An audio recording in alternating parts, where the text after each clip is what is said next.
2 মাস এগিয়ে যাচ্ছে এসএসসি 27-এর পরীক্ষা। এই নিউজটা নিয়ে তোমাদের মনে অনেক কোয়েশ্চেন আছে, অনেক কনফিউশন আছে।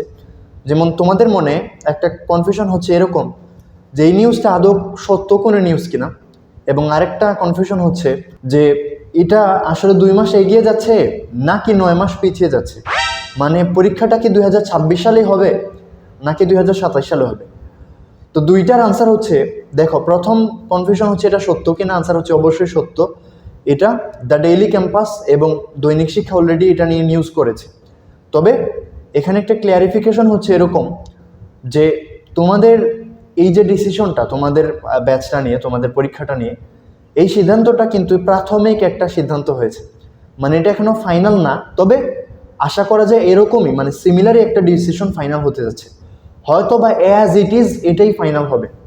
যেমন অভিন্ন প্রশ্নপত্রে পরীক্ষা হওয়ার যে ডিসিশন, সেটা কিন্তু প্রথমে প্রাথমিকভাবেই এভাবেই ডিসিশন নেওয়া হয়েছিল, এবং রিসেন্টলি এটা নিয়ে কি করা হয়েছে, ফাইনাল যে ডিসিশন সেটা নেওয়া হয়েছে।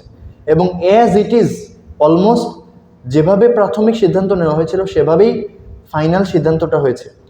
তো আশা করা যায় তোমাদের ক্ষেত্রেও সিমিলারই একটা জিনিস হবে।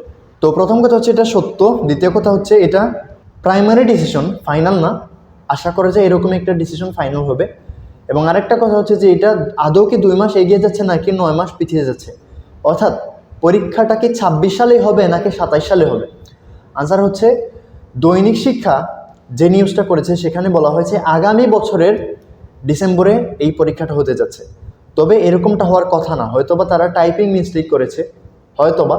তবে আশা করা যায় এটা আসলে 2026 সালেই বোঝাতে চেয়েছে, অর্থাৎ আগামী বছর না, এ বছরের ডিসেম্বরেই, অর্থাৎ 2026 সালের ডিসেম্বরেই 27 সালের পরীক্ষা শুরু হতে যাচ্ছে বলে আশা করা যায়। এবং আরেকটা কথা হচ্ছে চিন্তার কোনো কারণ নেই, কারণ যদি তোমাদের আসলে 2 মাস পরীক্ষাটা এগিয়ে আসে তাহলে তোমাদের সাবজেক্ট সংখ্যাও কিন্তু কমিয়ে আনা হবে, মানে মোটামুটি তোমরা বলতে পারো শর্ট সিলেবাসে এক্সাম দিবে। কারণ তোমাদের পড়াটা, তোমাদের সিলেবাসটা যদি কমিয়ে আনা হয় এবং টাইমটাও যদি কমিয়ে আনা হয় তাহলে তো +10 -10 ব্যালেন্স হয়ে গেলো, তাই না? তো তোমরা বেশি চিন্তা না করে, বেশি টেনশন না করে, ওভার থিঙ্কিং না করে পড়ার টেবিলে ফিরে যাও এবং পড়াশোনা কন্টিনিউ করো, পড়াশোনা শুরু করো।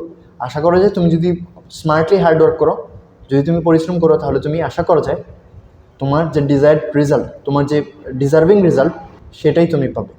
সবার জন্য শুভকামনা, best of luck, the smart students.